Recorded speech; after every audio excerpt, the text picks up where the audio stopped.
Well, good afternoon, good evening, good morning, everyone. Bienvenidos. I'm Sandy Yannone, your host of Cultivating Voices, live poetry. Today, here joining you from Old Saybrook, Connecticut, my new old hometown. Absolutely delighted in this back to school season, where I am not going back to school for the first time in decades, to be joining you for today's Poets Focus on the theme. Our word for the Poets Focus is schooled, not just school, not schooling, but schooled, and all the aspects of what that can possibly mean. Each of our 12 featured readers will be joining us for 5 minutes or less, and we endeavor, as always, to bring in as many voices as we can in the 90-minute program and go to our wait list after our first 12 featured readers. I'll also just mention that here in the States, tomorrow is a holiday, Labor Day, and we've had so many different programs in the past 4 years, and we would often come back even on Labor Day, and we have these very epic, amazing programs on Labor Day, featuring Lost Horses Press Anthology, Raising Lily Ledbetter, Women Poets Occupy the Workspace. And so I just want to give a shout out to the past programs, with a reminder that you can watch any of our programs on recording. Don Krieger is our technological wizard, our media specialist, and posts them very quickly after the program has started. Let me just say, not quickly, but within reason. But to me, it would take me years. He's got it up usually within an hour to two after the program. And also, they appear also on our YouTube channel. So watch us on Facebook or watch us on YouTube. And of course, speaking of Facebook, I would like to also welcome those of you who might be watching us live, streaming directly onto Facebook and not in the Zoom room with us. Those of you watching after the live recording, we appreciate the hundreds and hundreds of folks that watch us during the week leading up to our next program. Well, speaking of our program today, we are really quite excited to be focusing our poetic energy on our word of schooled and all the different aspects that can mean. Well, first up, we go to, well, Bill Nevins. I never know exactly where you are, because you could be many, many places. You are many places all at once, all the time anyway. But joining us first today for our program is Bill Nevins. Great to see you, Bill. Good to see you, Sandy, Kim, and hi, Don out there. And great to be here. Schooled, right. I am presently at over 9,000 feet altitude in the Sangre de Cristo Mountains of northern New Mexico, where I stay during the warmer months of the year.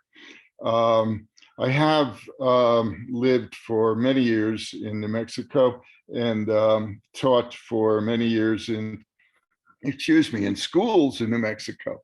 Don't want to brag, but famously there is a feature movie called Committing Poetry in Times of War, which is now 20 years old. I can't believe it, but you can find it online, and you'll see something about education.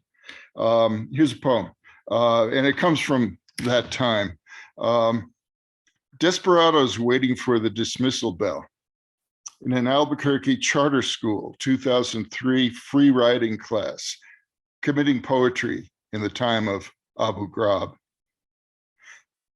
Young Kid Antrim swung that metal folding chair two-handed as the other students clung back, amazed. So I whispered in his ear about Pat Garrett and Bob Ford, and he slumped, sad and scared. And yeah, I knew how he felt. I had to get up every weekday morning and stand in front of that room full of terror myself, in that shabby little school on Isleta Boulevard at Dead Man's Curve.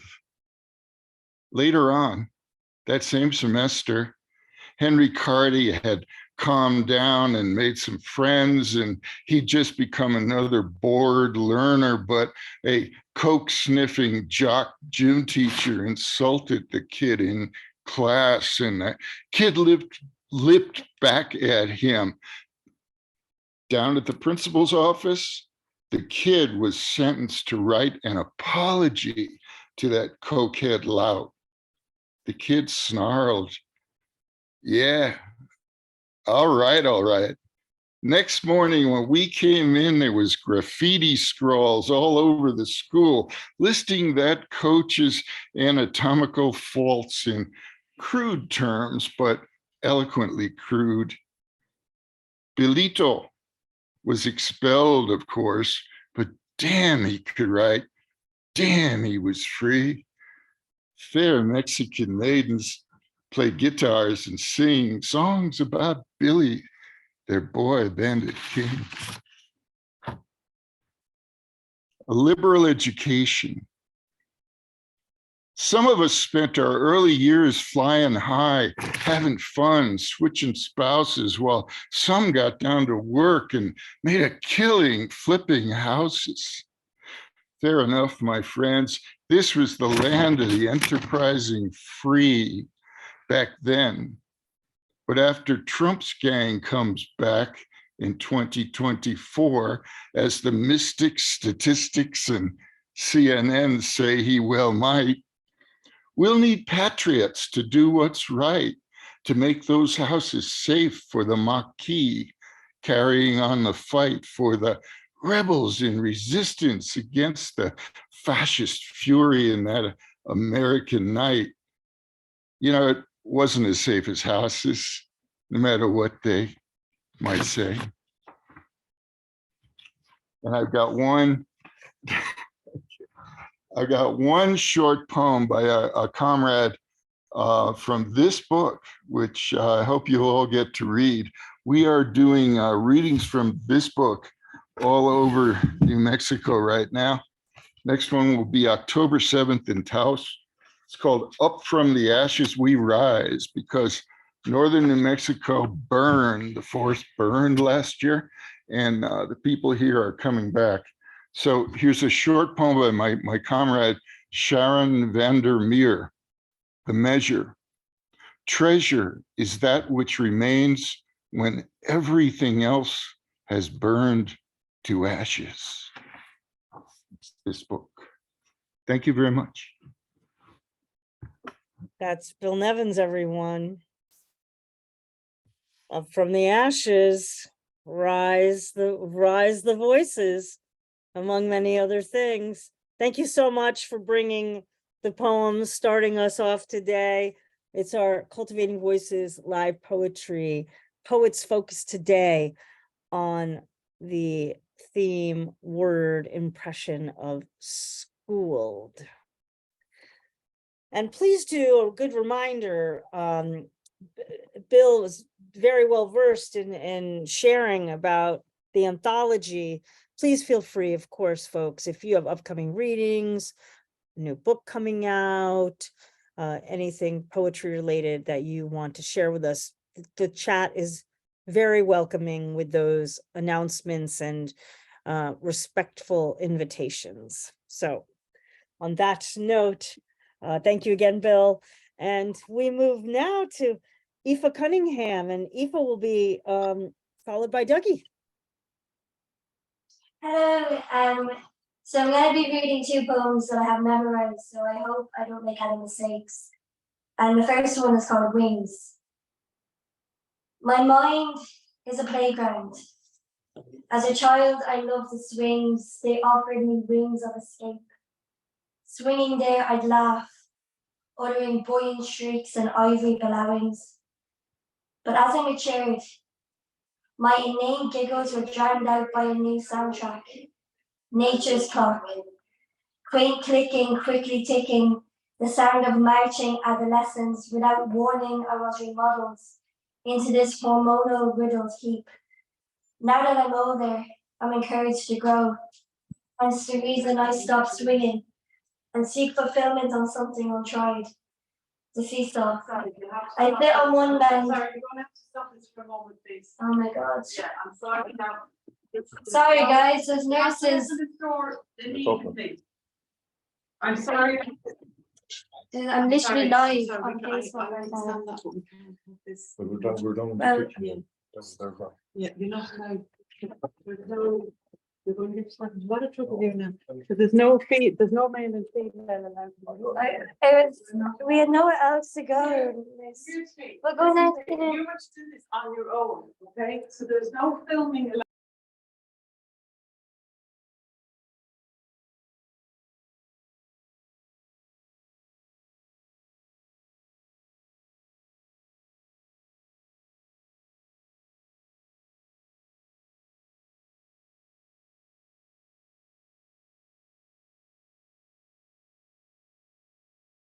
I was gonna say, folks, we'll come back to Aoife. Come back to me. I'm Okay. actually ready now. I'm ready now to commence. Sorry about that, guys. Okay, no I'm worries. All currently right, in a very good. hospital, and nurses aren't the most obliging when it comes to stuff like this. Anyway, is it okay to start again? Go right ahead. My mind is a playground. As a child, I loved the swings. They offered me wings of escape. Swinging there, I'd laugh, uttering buoyant shrieks and ivory bellowings. But as I matured, my inane giggles were drowned out by a new soundtrack, nature's clock. Quaint clicking, quickly ticking, the sound of marching adolescence. Without warning, I was remodeled into this hormonal riddled heap. Now that I'm older, I'm encouraged to grow. Hence the reason I stopped swinging and seek fulfillment on something untried. The seesaw. I sit on one end, my potential sits on the other, and I occupy myself with the incessant up and down motion. This motion is chaotic, like a drug, addictive, shooting up in the air. A totality of possibilities surrounds me, but these possibilities are the sun and the horizon, intangible, and it scares me enough to let my potential push me back towards the ground, enough that I'd rather let go than chance losing my grip. It doesn't feel like I'm playing anymore. With potential comes pressure, with pressure comes fear. And right now, I'd rather just sit instead of shooting up, fearing I'll fall, or crashing down, fearing I'll sink. So I get off the seesaw. I sit on a bench and I just exist, introducing myself to the present. And the second poem I want to read is called Circus of Circles. And I think we're all a bit of circles here. I think every poet is a bit of a circle. Anyway, I'm a circle in a circus of circles. That means I'm a bit different, weird, idiosyncratic, or whatever other synonym there is to describe the jigsaw pieces that just don't fit into the societal image of acceptability. An image made of squares and neutrality, painted in solid tones, black and gray squares, the foundations to the buildings we stand in. We need the stability of squares, they hold structure. Like the body skeleton maintains the functioning of everything, We need narrow thinking and corners. The world couldn't be run by free thinkers. Squares are the boundaries to society. I guess boundaries offer safety, but I'm a circle. In a circus of circles, our colors are bold. Together we're vibrant, purple and gold, greens and yellows, creating the most unique piece of art. An eccentric Mona Lisa, a poem that's bizarre. I'm a circle in a circus of circles, yearning and learning and oozing with love, a wreckage of psychology, a juxtaposition, a product of potential that's fearful of success. Circles feel different, alien to earth, outsiders with no fixed abode. Circles in a square world, breaking the boundaries, in a culture of simplicity. Circles shine bright. Not everybody owns shades. We sometimes hurt their eyes, blinded by the embers of us. We dance in their pupils. That's why not everyone will respond with a smile, but friend, shine. Circles ignite with passion. I found my salvation when I stopped poking corners into my being and embraced my colors. Apathy for me works a whole lot better than therapy. Apathy was the answer to the glaring gaze of the critic. My friend, how easy it is for them to live in rigidity. They were born with corners, but we are fluid. Energy circuits just trying to conform, molding who we are to receive a softer rejection. Spending years mixing paint, trying to create gray. We long to belong, we are social shapes. And me, I dream of a world of colorful geometry. Thank you very much, and I'm sorry for the interruption. That's Aoife Cunningham, everyone. Thank you. You know, it's live. It's live poetry. Stuff happens. And we're really, oh my God, that line, that litany of circle in a circus of circles, I'm going to be thinking about that all week. And in fact, I was at a flea market today and I bought a poster from an image of the Ringling Brothers Barnum and Bailey circus over the years from 1987. So to bring the idea of the circus in is really, really interesting. There's a little bit of synergy going. So I'm very glad you're here and I'll welcome you back anytime. There you go, my friend. Be well. Aoife Cunningham, everyone. Well, next we hear from Dougie, and I'm going to say it's De Jager, but I want to make sure I pronounce correctly, so please let me know.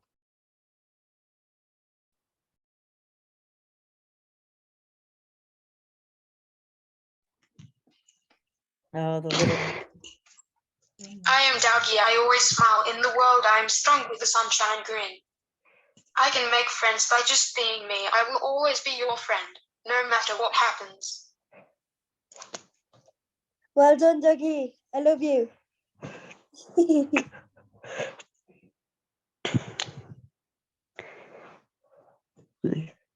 Yeah.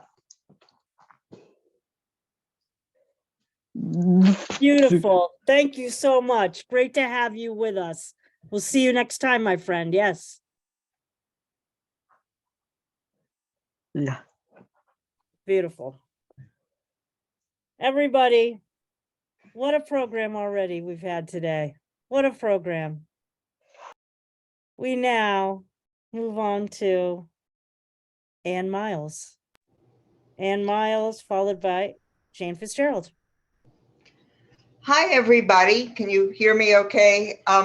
This is my first time on this program. I'm coming from Greensboro, North Carolina, and I will be reading two poems from my new book, Late Epistle, winner of Sappho's Prize in Poetry at Headmistress Press. I'm hoping I can do a new book showcase with this eventually. So I was a professor before I left and have a lot of poems set in my actual sort of education, but it occurred to me that one form of schooling was the idea of schooling a horse. And I have a poem that speaks to that. The poem is called Sensing, and it's very much in dialogue with a poem by Linda Gregg, one of my favorite poets, called The Unknowing. And it's got an epigraph from that poem. The girl I was riding her horse is not a memory of desire. It is the place where the unknown was hovering. And so now my poem, Sensing. Call it the not yet known. The space of it filled the meadow we were crossing. The grass was wet and new. Whatever was coming drifted above it like mist. I rode the mare up the hill and down to muscle her. I wanted her beautiful, and I wanted to be too. She gave herself to my hands, and I imagined the conscious yielding that would be love.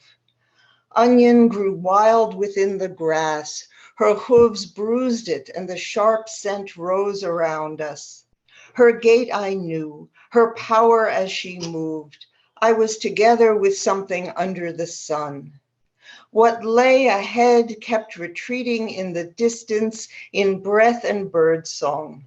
I did not comprehend desire or its absence, but sensed I was chosen for some difficult embrace. The light was hot and searching.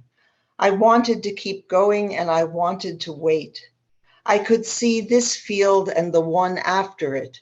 I didn't know any other. And another kind of coming of age poem set in college, also a poem in dialogue with another poet, I guess, an unrhymed sonnet called John Donne, a Closet Drama. All night in college after the one-man show on you, I tossed in my tiny dorm bed with a historical crush, or was it the cramps that racked me like adoration? I'd read your work in class, thrilled to the metaphors of desire and God, potent, jagged enough to touch what experience really felt like.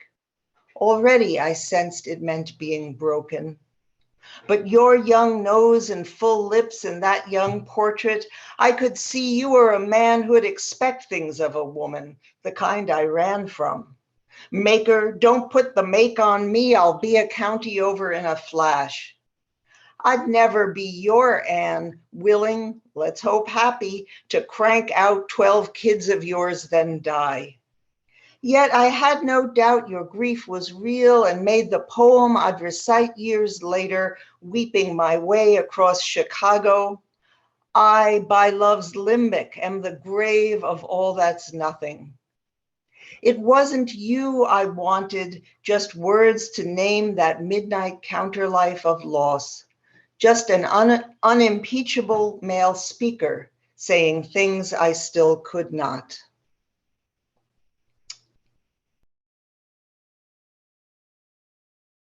That is fabulous. Congratulations on the new book. We love Headmistress Press here at Cultivating Voices, live poetry.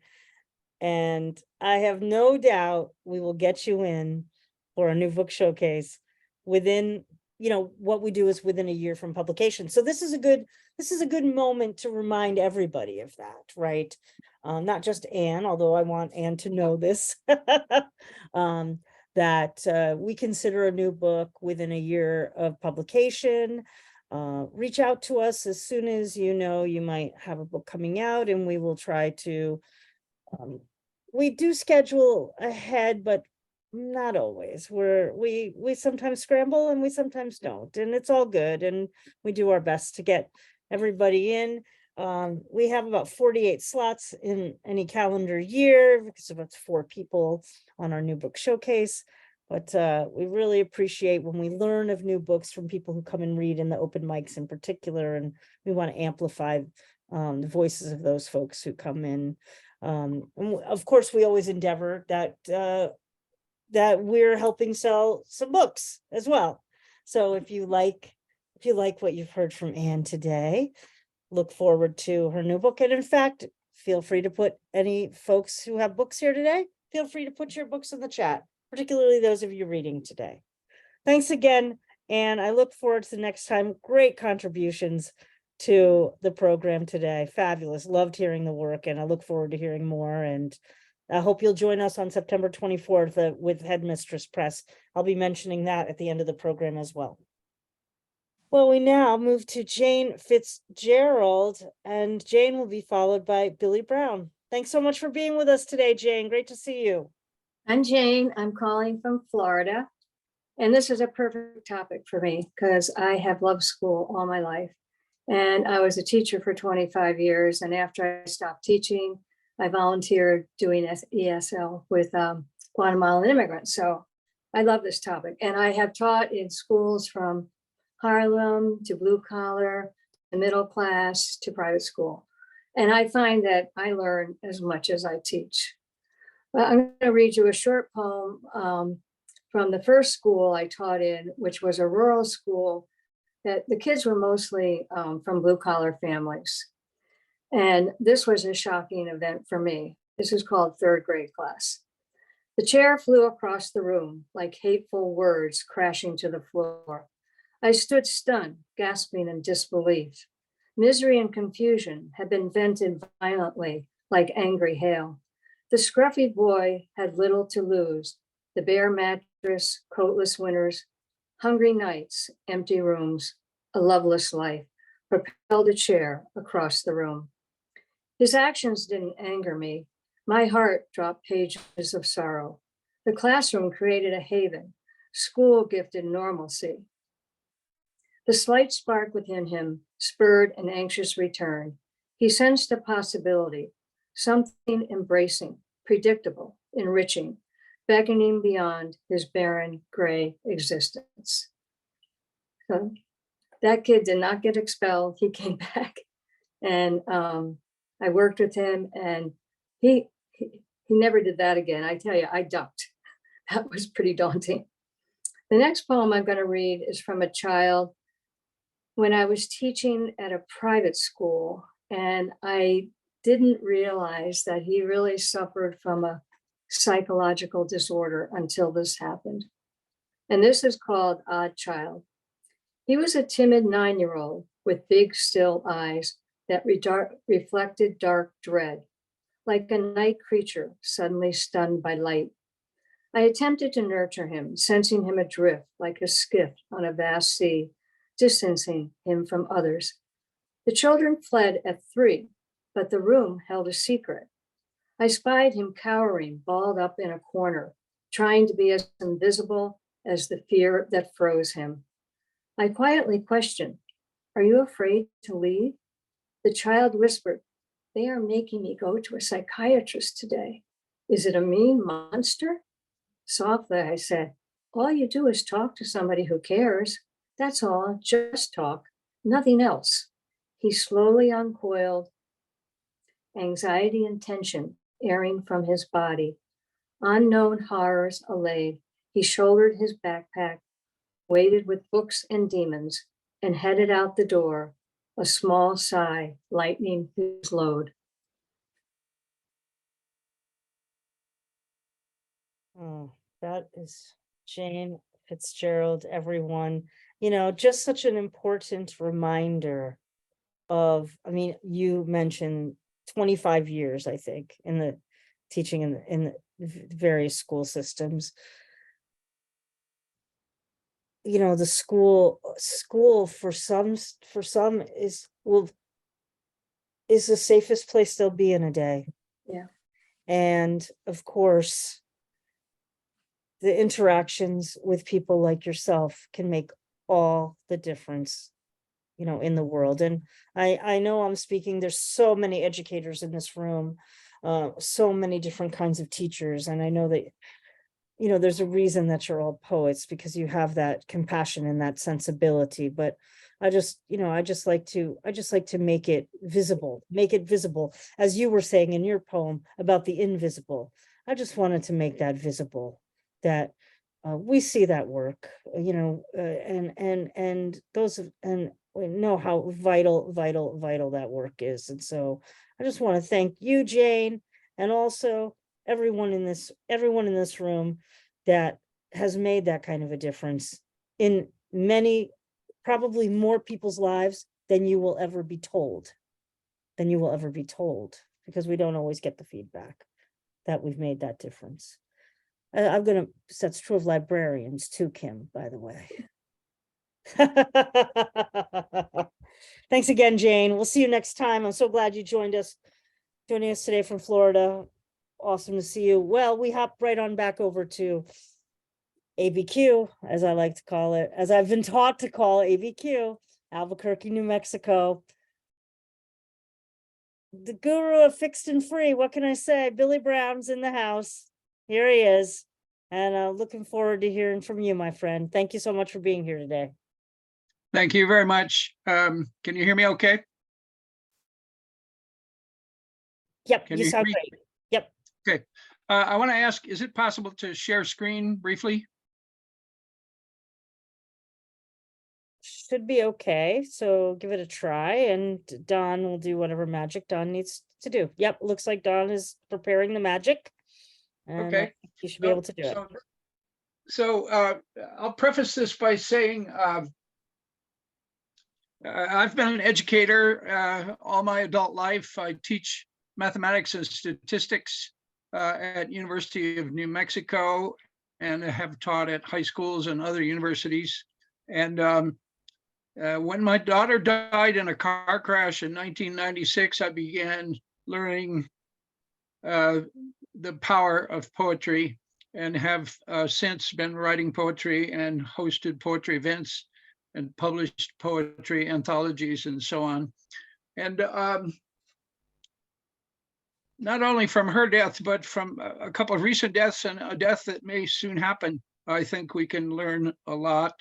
I recently visited Michigan shortly after my brother died. I also visited before he died and had a chance to be with him for a while. But I learned so much about his life from his friends. I wouldn't say I was estranged from him, but you know, I'm in New Mexico, he's in Michigan, and rarely the twain met. But I learned so much about what a wonderful guy he was from all of his friends and close associates there in Midland, Michigan. Also, what I'm going to read today comes from a man who may be close to death in Austin, Texas. This is briefly something that he wrote, which appears in a recent issue of our Fixed and Free Quarterly. He wrote a piece which was published in the Washington Post in April, and it's titled, "My Death is Close at Hand, but I do not think of myself as dying." This is a philosophy classics professor at UT Austin. So this is what he wrote. "I know I will die soon, but must I be miserable about it? Why not find a cause for joy in each day? Some corner of my mind always knows that sad thoughts lurk behind my projects, but my dying will be much harder on my loved ones than it will be on me. Survivors often think they have failed to keep their loved one alive. I want my survivors to know that death is not unwelcome to me, although I want to be living each day. There's nothing wrong with dying. All the best people in history have done it. Let foolish philosophers see themselves as dying every day. Thinking of death, I choose life." So now, if I may, I'm going to share the covers of some books. Let's see if I can find them.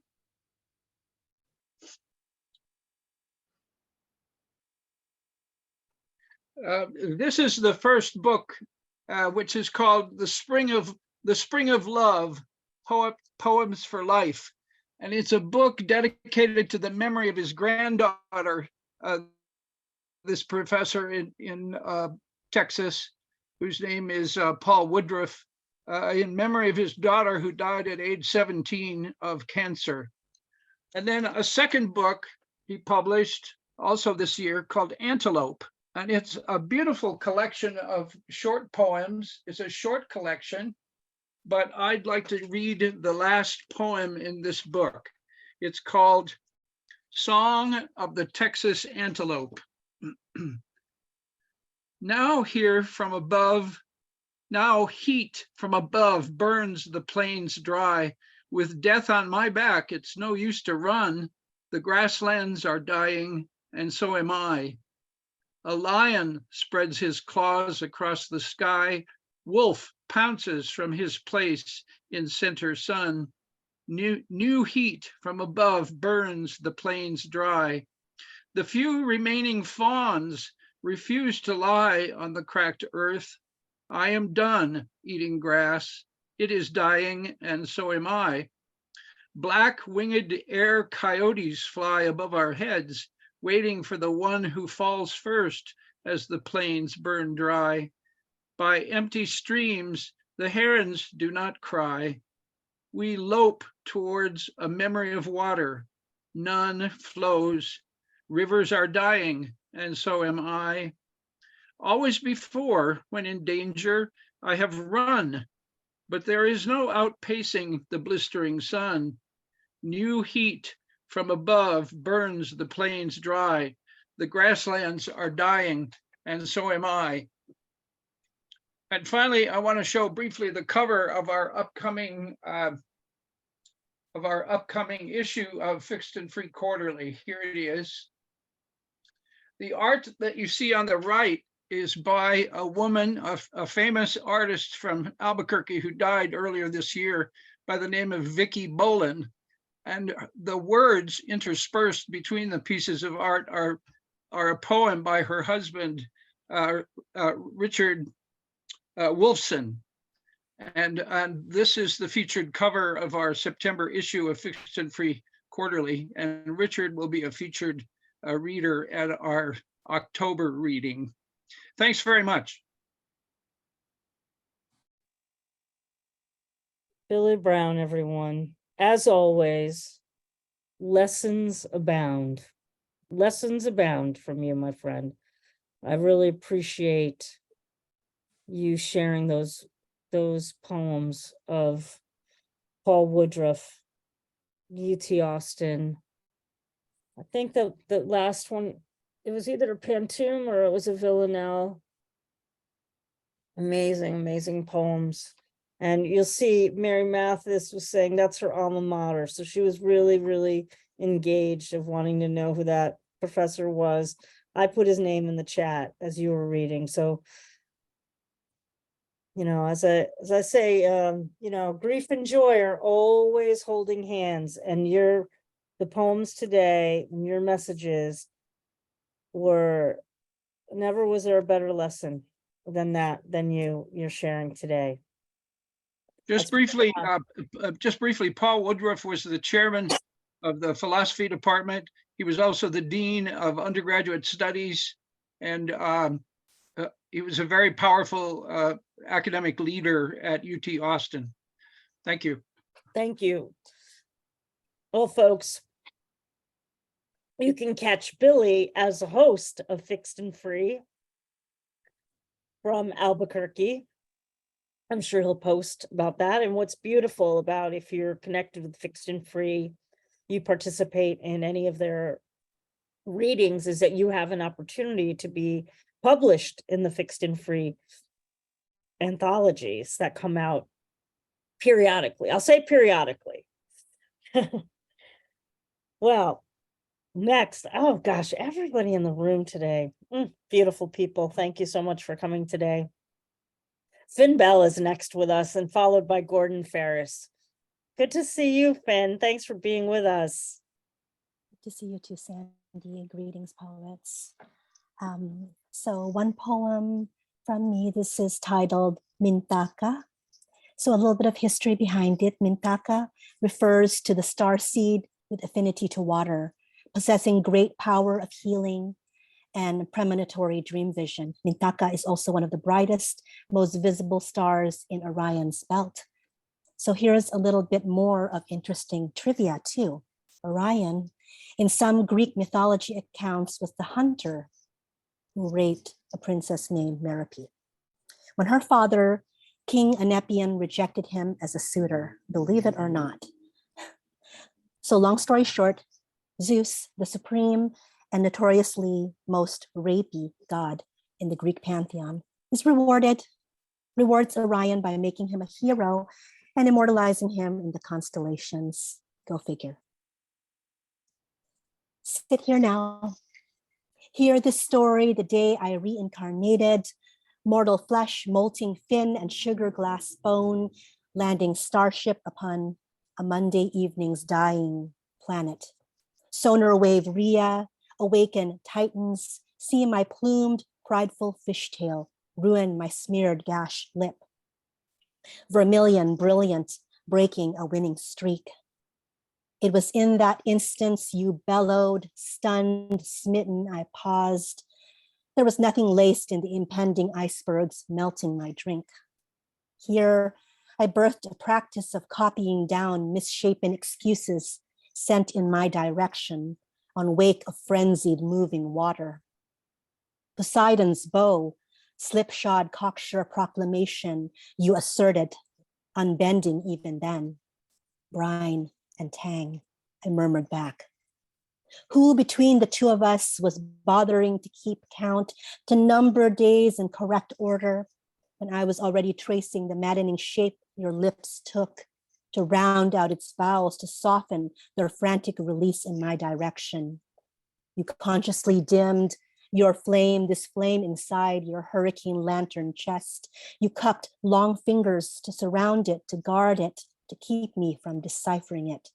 While your essence, your combustible you, hiss between our untended gaps, your fire not wanting to churn vaporous, deplete my approaching whirlpools, my water not wanting to douse you, so wanting to swallow you whole, not wanting to want you, wanting you. I felt the newness of how my bare skin screamed beneath the siren scale. Rapturous holy fire, where you singed it that very first time. I remember us awakening the fall in November. I remember us quickening rebirth in December. I remember us come July, seasoned to the season's changes and impatient to cast out pretense of distance and cold. How the hot wind chafe of your touch testing your come-ons, pressed down unyielding gust on my throat and my cheeks. Summer flame sweltering blistered. Freak occurrence, dog day squalls. You never hung around too long, your destination then, far abroad, scattered and untold. I had known in Mintaka, spirit ascending, I would give you my devotion. I would rainfall you my patience, coax poppies forth from the cracks of you, desiccated earth of you, nexus birthed soul.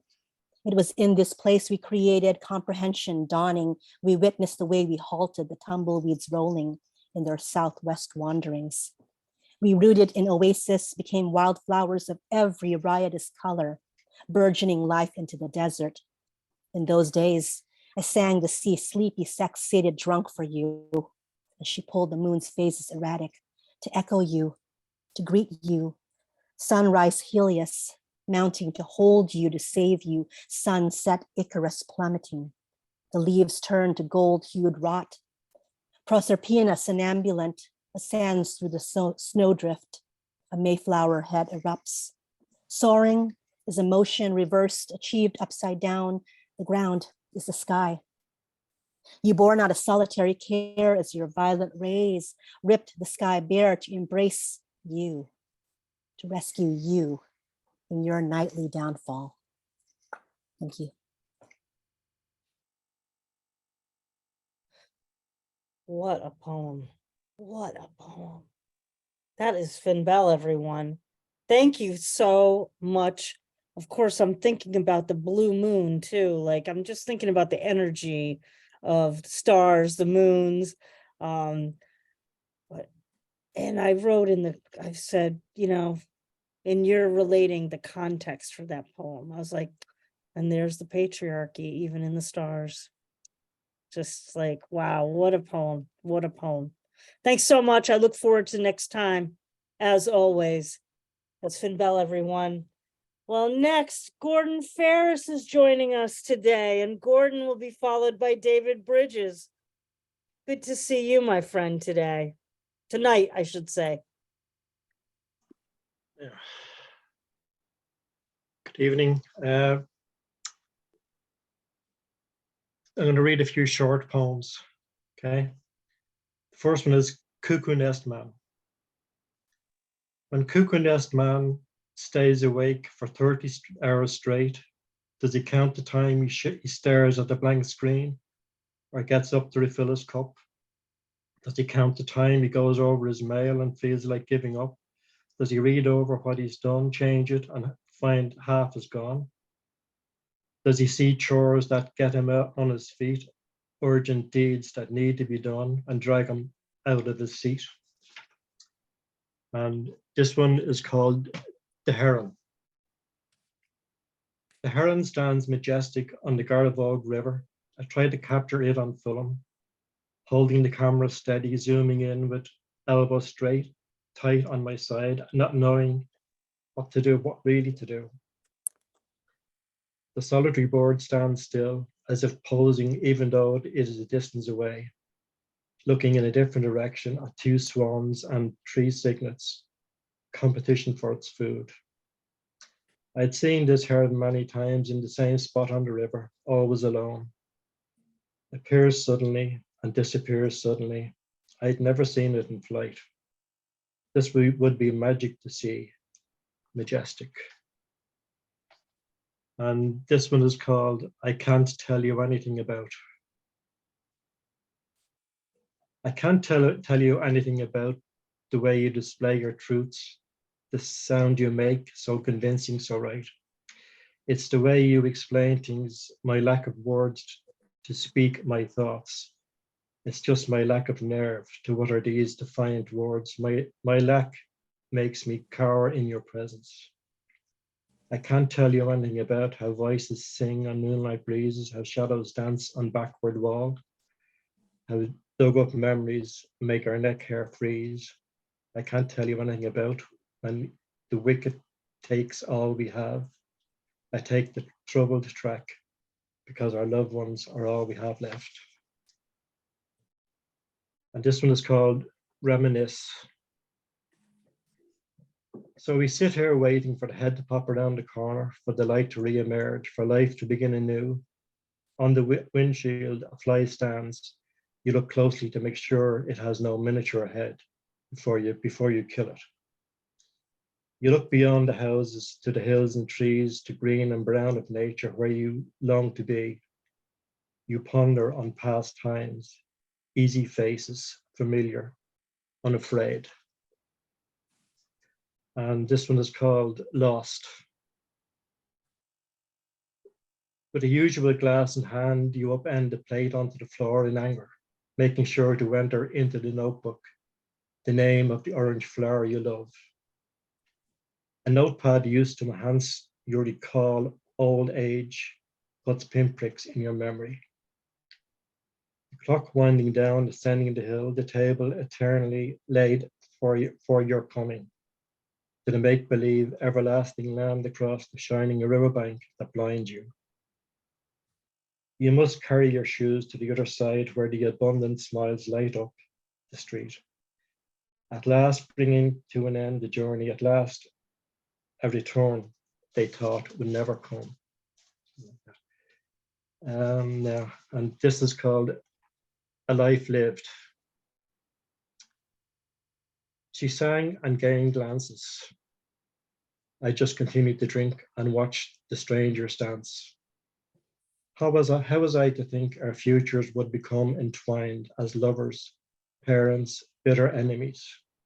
Our misunderstanding, our not understanding, eventually becoming best friends, like the closeness of brother and sister. And this one is called You Walk. You walk in silence, head lowered to avoid any searching glance. Fingers fidget, you look at the ground as if you can't see where you walk. You push an imaginary strand of hair out of your eyes. You shake when someone speaks to you and nervously answer, breathe in deeply and go on your way. And this is called Safe Fantasy. She opens her black eyes, she sighs and says she talks to angels. She sits at the back of the church, talks of lustful sinners who are only lovers, while secretly lusting after the young men she belittles with her turned up nose. In our cozy chats with the priest, she furtively glances at his crotch, afraid and hoping at the same time that he does notice and responds to it in a passionate embrace. A safe fantasy for her to have. And I'm going to finish with a poem that I wrote for my grandchildren who were over here recently. It's an acrostic poem using their names. Their names is Nina, Chloe, and Oscar. It's called Far Away. Night transforms jumping shadows into dancing figures dancing on the wall. No one sees these but you, and as you look at the world, your light always shines. Clear eyes and a look that has you disarmed, any tiredness gone. You lose track of who you are. One sad-eyed look to say, every bleeding heartbeat is precious. Oceans apart, and yet these shores have become your other home, chosen for you out of necessity, apart from us by just hours, rough but not unendurable. Thank you. Thanks a lot. That's Gordon Ferris, everyone. Thank you so much. And, you know, I talk about being schooled. Here we are. And I'm really mindful that, you know, here you just gave us a great prompt, which is write a poem, an acrostic poem with the names of your beloveds. There it is. You know, we think something, it's something so simple, and yet it's so beautiful. And I probably would never have thought of it. And now, thanks to your teachings today, Gordon, now I've got a prompt to go do something of my own. Thank you so much. Be well, and we'll see you next time. And there's a lot of comments on your heron poem in particular, just FYI, be ready. Be ready for those comments. I'd love the poems. Thank you. Well, next we hear from David Brydges and then Giulio Magrini. David, great to have you with us today. Yes, good afternoon. I'm coming from Cobalt in Northern Ontario in Canada, and I want to thank whoever thought of the theme for today, Schooled, because it prompted a memory of my high school days. And a bit of a trigger warning, there's a very bad pun in this poem. So, you know, beware, there may be a groan or two here and there. The deschooling of the self. I was educated once. It took me years to get over it. Mark Twain. Like my Christian upbringing, it took me years to overcome this doctrinaire indoctrination. The sin of transgressing the school status quo. I was a fiercely curious kid who hated answers, those stagnant endings of the discovery quest. A necessity for the successful advancement when needing to pass some exams. My indifferent distaste for the asked truth meant I did not do well and failed many courses. Some teachers were relieved this hungry learner outside the school lunchbox would not be pummeling them with questions not in the curriculum.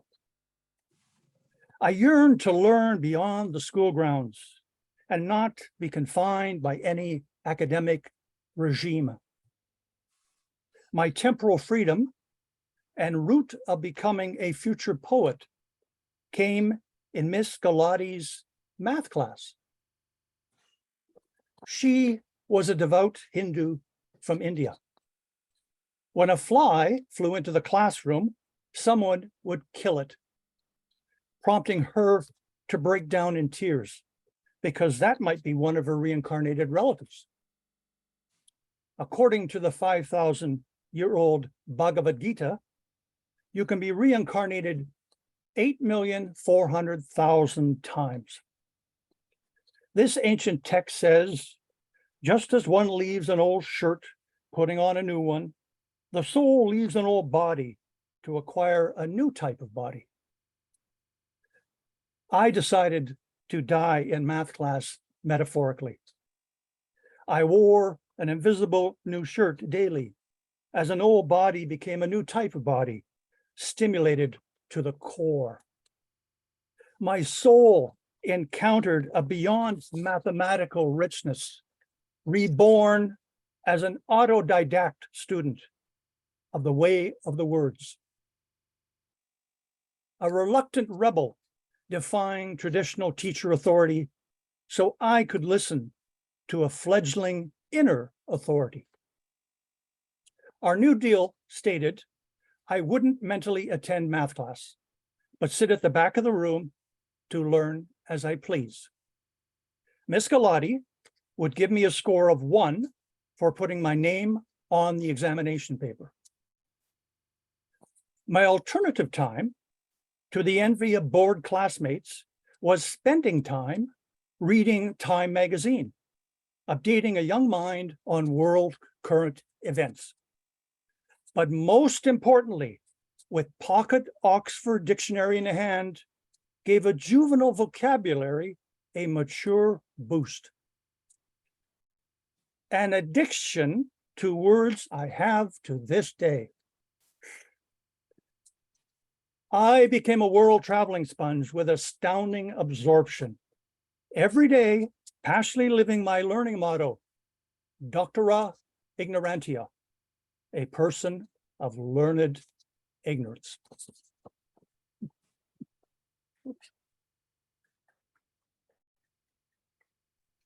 Yeah, here's to all of that. Here's to all of that. Absolutely. Oh my gosh. You know, when Kim and I were talking about the theme for this Poet's Focus, I was like, oh yeah, I hope we get some like unschooling, like that. I hope some unschooling arrives in the form of poems. So thank you for bringing it and reminding us, that probably the aggregate of degrees in this room is like insane, is like just absolutely insane.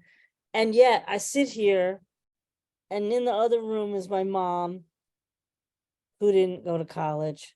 My dad, who's passed away, didn't go to college, right? So there's so many ways to learn and be smart and curious in the world. And I learned those things from my parents. So I really love that. I really love that lesson and reminder today. And I'm glad our prompt prompted you. And I'm glad you were able to bring that message to all of us. Thank you so much, David. Great to see you, and we'll see you soon. So Giulio Magrini, welcome. I didn't see a lot of food pictures this week, but I've been staying away a little bit from the Facebook food stuff. But I'm glad you're here, and I hope you're well. Thank you, Sandy. Same to you. Coming to you from Pittsburgh, Pennsylvania, one poem. I'm going to put you all in your local Whole Foods supermarket. If you don't have one of those, your local corporate supermarket. This is called Cruising the Aisles of the Whole Foods Dream. We elude the pirouettes of dead patricians, waltz through shopping aisles of corporate supermarket aristocracy to meet the dewy eyes of the scheming incarcerated crew as they replenish their supply of truffles and wagyu. They grin and beckon somberly to my inquiring phalanges. Do not squeeze the startling militaristic symmetry of linear fruit. The realization of no loftier desire beyond organized frisee, seductive and discreet sausages, arranged with care and last imagined in the adult toy area in another section of town, where these patrons would not be found without the benefit of shadow. Our whimsy fades from this opulent grindhouse and pans to the softness of privilege. No recrimination breathes in these aisles. The assurance of organic freedom and the thankfulness of being rational abides. We are baptized from the womb to the cervix of checkout. We are the elite newborns, sucking on the upmarket teat of the Amazon provider. We aspire not for the best potato or pristine hamburger, but the assurance that our patronage is wholesome and morally sanctioned, not unlike the Lebensborn from the good old days. And without the original sin we recollect from the pipe dreams of coddled religion. And in our restless saffron somnambulation, we are the ravenous and greedy pigsty reality, unmindful of grunts, squeals, and profit margins, deafening our present and turning continuously in hallucination as the manipulators continue our enthusiastic aspiration for the best pork chop made from the loins of our ancestors.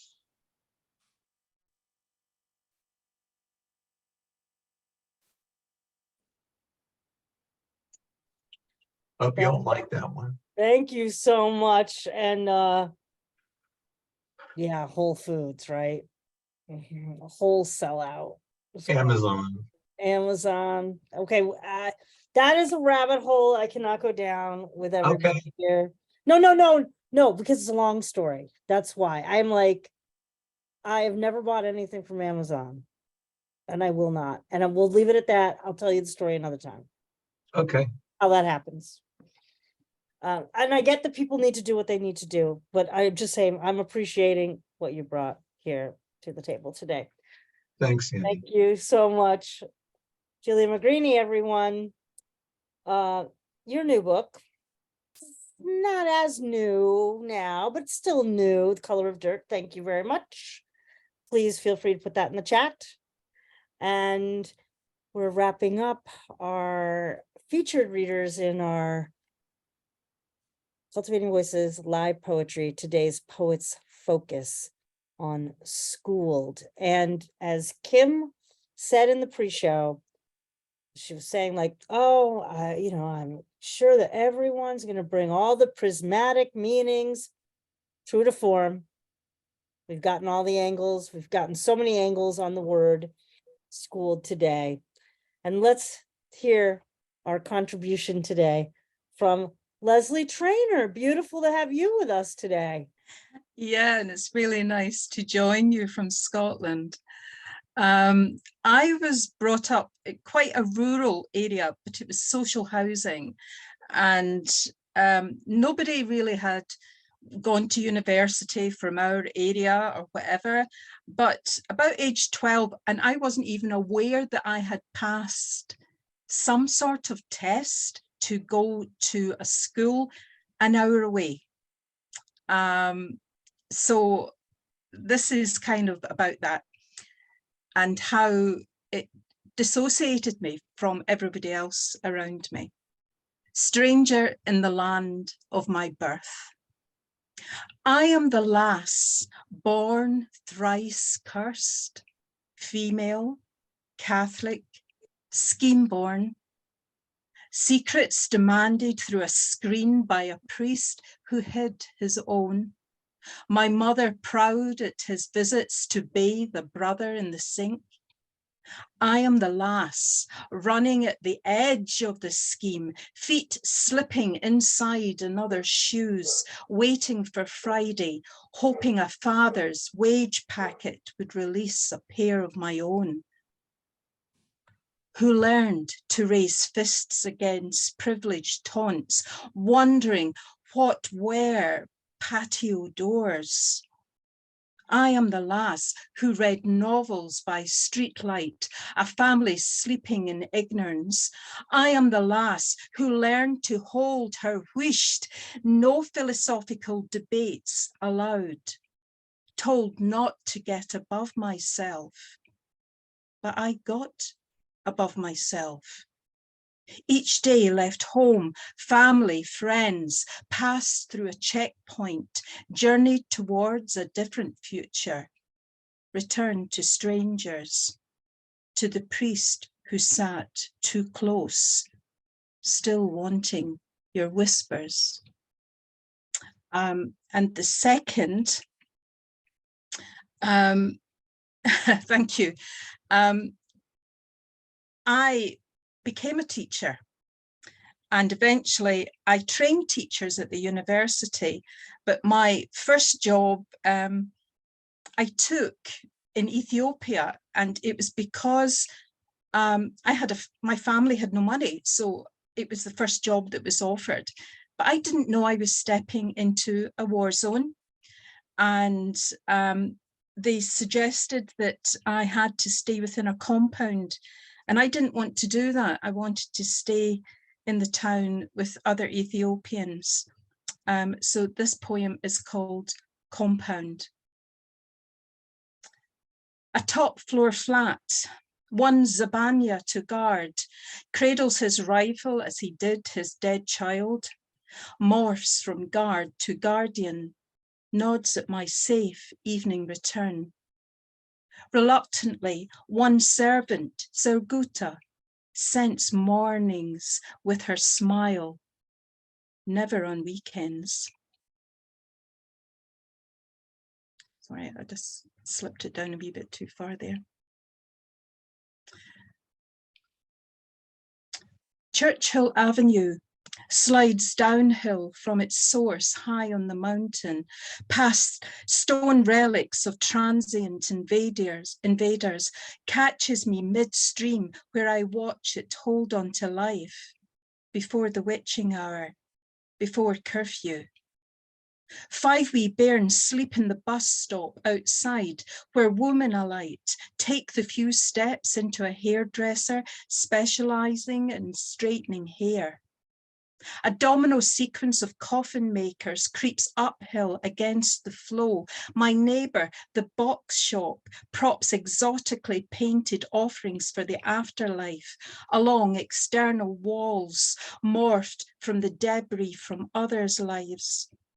Several nocturnal ladies prop themselves against the same walls at dusk, melt into the darkness at curfew. This broad boulevard tumbles downstream, past Le Lycée on its left bank, down to La Gare, where the iron horse screams its exhausted arrival from the Djibouti border. At night, sinuous rhythms escape from a railway shed, hover over the tracks, call the faithful to join in the dance of life. At the base of this throat of Addis, the National Stadium, where the city venerated Bob Marley in '78. Another world exists on western banks, fields where men come and go all day, squat, leave little squares of confetti, white as ash, float on thermals, which kites leave to swoop down on my balcony, worse than magpies for stealing. High on the horizon, a citadel of commerce. Metal roofs of the Mercato bounce the falling sun, ignite fields, sweep edges clean. Ethiopia caresses me, assaults me. Water twice a day, one ration book, one phone, tapped.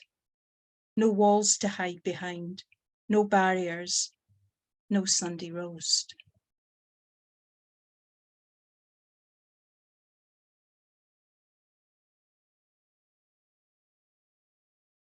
Quite the poems. Thank you. From Lesley Traynor today. Oh my gosh. Thank you so much for bringing them. And oh man, the first poem I mean, both of them so powerful, but the pacing on that first one, how you move through that poem, how you move through that narrative poem, and where you land with us on that last line. Please make sure you look at the chat and see all the comments about those two poems. Thank you. I look forward, of course, to any time you join us, and very Thank you, glad Sandy. that you were able to be with us here tonight, I should say, excuse me. Thank you. You're well. Well, I just want to let folks know we're at our last of our featured open micers. And Sandy, can I do a little quick clarification? I had sent you a note that some folks had asked me to be added, but it's been a little shifting. Some folks have had to leave and so on. Yes. So our last featured reader is Catherine Ronan. That's who I have. And then we go on to a couple of more folks, including yourself, if you'd still like to. We're at about 4:12. So do we call it at that point, or do you want, I've got a few last minute requests coming my way. Should we hold them off till next time? Well, here's what I'll say, folks. I have to be off the program. I definitely have to be off at the 90-minute mark today. I don't often, I can let it ride a little bit, but I have some things going on in the background here that necessitate my leaving at the 90 minutes today.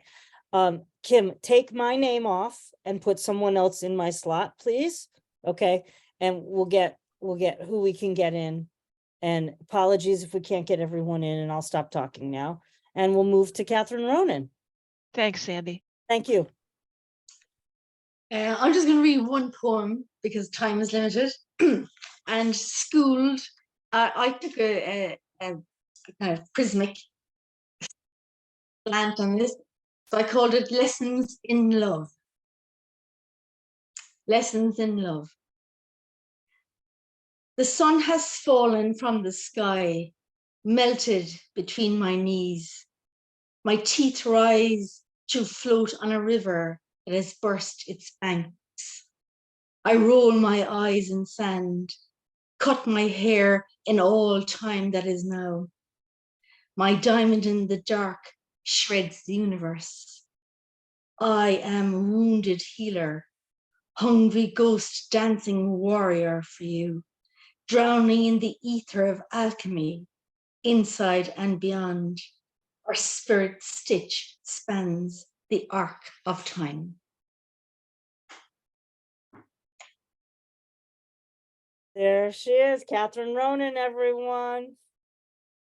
From work, love it. Thank you so much. My mom was asking, is Catherine going to be there today? And I was like, now my mom has been actually listening in the background. So she's been with us, but she's not been on screen. So I said, probably. So she was very excited to get to hear you today, as was I, of course.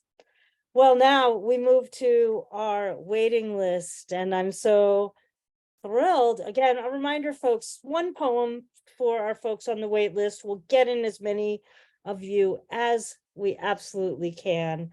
And our first reader today joining us from none other than fabulous New York City. I think that's where she is. Yes. Susana Case. Thank you, Sandy. So like many people here, I also spent my career as an educator. And this short poem is a cautionary tale about what happens if you're in a community that does not invest in its educational system. Substitute teacher. I was 19 in Ohio. Mornings, the phone rang with my assignment. I'd run down the hill to catch the bus, a different school most mornings, clutching a bag of M&Ms for lunch. Principal said, just keep the students quiet. Poor Maurice, same size as me, but mentally a 6-year-old, all deficits and constant movement, master of the intrusive touch. Maurice pleaded he had to use the bathroom. I said no. He peed all over himself. The class finished the day pointing and laughing. He sat there in the wet and cried. I cried too. I went home, still crying. Next morning, I ran back down the hill, headed for another school, searching for the right bus. All I can say about that is don't put 19-year-olds in your school system without any training or any background in what they're supposed to be doing. A cautionary tale indeed. And a reminder, frankly, that everyone needs mentoring. Everyone at actually all stages of their careers. We could all benefit. All benefit. Yeah, deeply cautionary tale. Thank you so much, Susana. So great to see you here at the program. And just to see you in general and talk with you soon. Be well. Well, next, pal to all, poet of many, Don Krieger. Hi, everybody. I'm coming to you from Tallahassee, Florida. Citizen Trump and his children traveled to Russia many times. How often did they engage in humiliating acts or solicit money laundering investments in their American properties?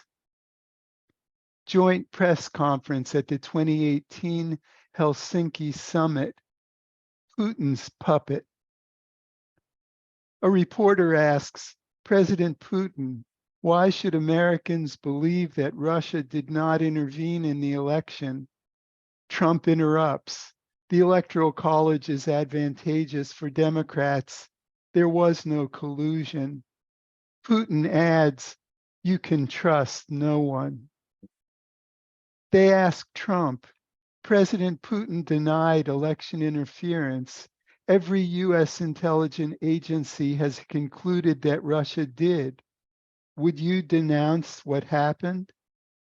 Trump, where are those servers? It's a disgrace that we can't get Hillary Clinton's emails. They ask Putin, did you want President Trump to win the election?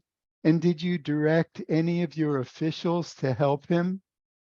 Putin answers, yes, I did. Yes, I did. Trump is caught and bound as slave to master, like a masochist John. They ask Putin, does the Russian government have any compromising material? Russia's strongman chuckles and says, I was an intelligence officer myself back then, when he, Donald Trump, was a private individual. St. Petersburg Economic Forum, for instance. There were over 500 American businessmen. Do you think that we tried to collect compromising material on each of them?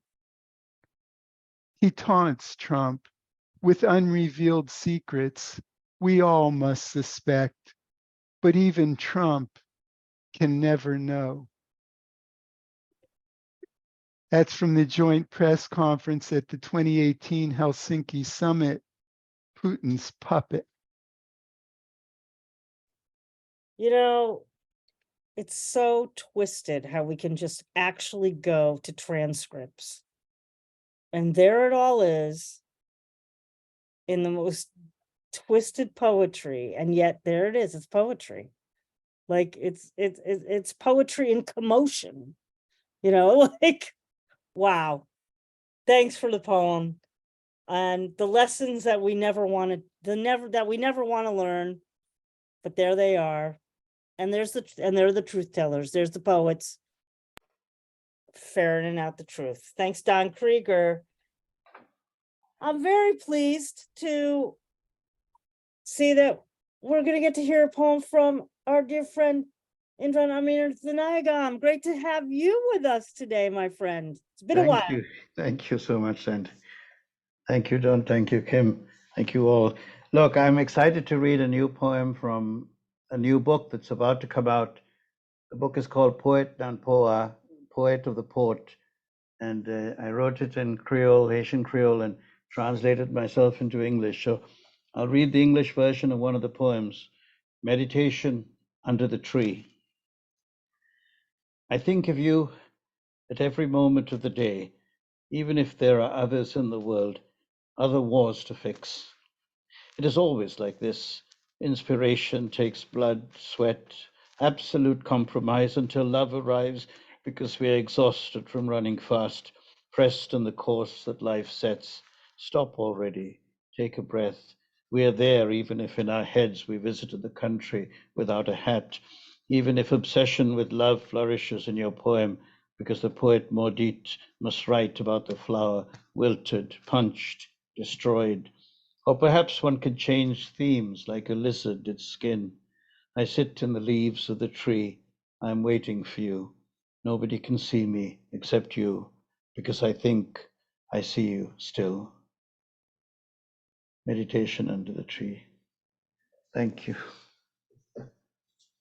Beautiful, beautiful poem. I'm looking forward to the new book, of course. Please feel free to put it in the chat.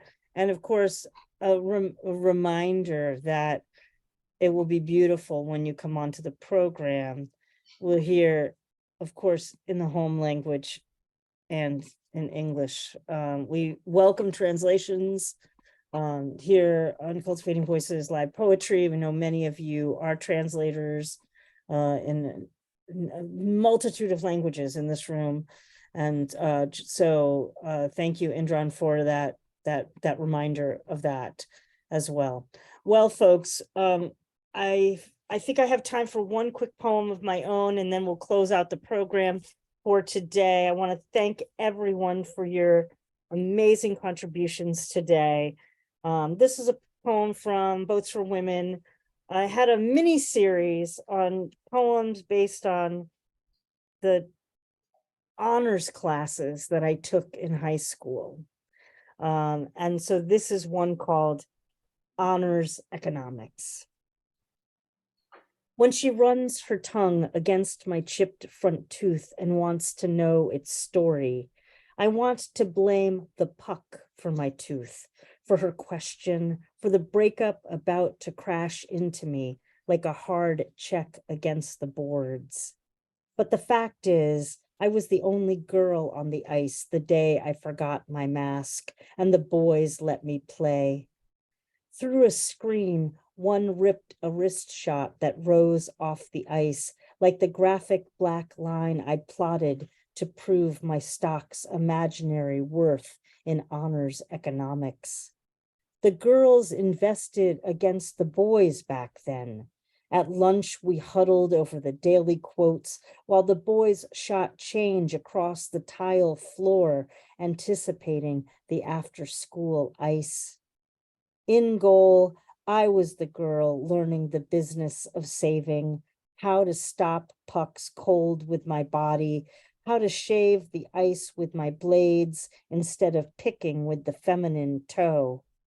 After the game, the boys circled, slapped their sticks against my padded shins, mumbling, good game, through their slimy mouth guards. I stood in the crease without my mask, wobbled my tooth with my own bloodied tongue. That day I saved everything. I tell her sometimes pain is a backhanded language. Well, everyone, Here we've been schooled in so many ways today. Cultivating Voices Live Poetry. It's our poets' focus on schooled. And I want to thank all the readers today. We heard at the top of the hour, Bill Nevins, Aoife Cunningham, Dougie, Ann Myles, Jane Fitzgerald, Billy Brown, reading Paul Woodruff, Phynne Belle, Gordon Ferris, David Brydges, Giulio Magrini, Lesley Traynor, Catherine Ronan, Susana Case, Don Krieger, Indran Amirthanayagam, and a final poem from myself, yours truly, Sandy Yannone. Folks, I want to invite you to come back to the School of Poetry next week. It's our new books showcase, and what a showcase it's going to be. Joining us from California, the Caitlin Krause. Her new book is Digital Satori. Also, DeWitt Henry, founder of Plowshares, is a fiction writer for many, many, many years, and has turned his tide to poetry. I believe it's his first collection of poetry. He'll be joining us, as well as Edward O'Dwyer, poet laureate of Limerick, Ireland, and Maeve O'Reilly McKenna of that fabulous quartet of poets, that quartet of women poets that have joined us before, reading from their collection. I hope you'll join us for our new book showcase. That's next Sunday, September 10th. And on the 17th, of course, we come back with our wild card open mic, the third Sunday of every month, with a reminder that this particular month of September, we have an incredibly special program on the 24th. We will be joined by Headmistress Press, and we will be offering a tribute to Minnie Bruce Pratt and Leslie Feinberg. Minnie Bruce Pratt passed away earlier this year. In fact, she had read on our program a couple of times, with her book Magnified in the new book showcase in particular, which was dedicated basically to her grieving process after she lost her partner of many years, Leslie Feinberg, author of Stone Butch Blues and Transgender Warriors. We will be partnering with Headmistress Press to bring this program, and hope that when we get the promos out, that you will help us distribute the information widely to your networks. It will be truly a reading, not just in remembrance, but one, I think, to remember for years to come. So that's our September lineup, everyone. First reading of September in the books, in the school books, as I say. We've got that checked off. Well done, folks. And I look forward to seeing you all next week. As I always say at the end of the program, be very well out there. Do your good work, Stay out of trouble in school if you can. I say this as a retired person now who's not going back to school for the first time in many, many, many, many years. Kim, thank you for applauding that. Take good care of yourselves. Take extremely good care of your beloveds out there. And of course, keep writing all those lessons that come through the poetry that you write. Just keep doing the good work. I'm Sandy Yannone for Cultivating Voices Live Poetry, and we'll see you next week or whenever the poetry divinations are smiling upon us. Take good care. Be well. Thank you, Sandy. Thank you, Kim. Thank you, Isaac. Good to see you.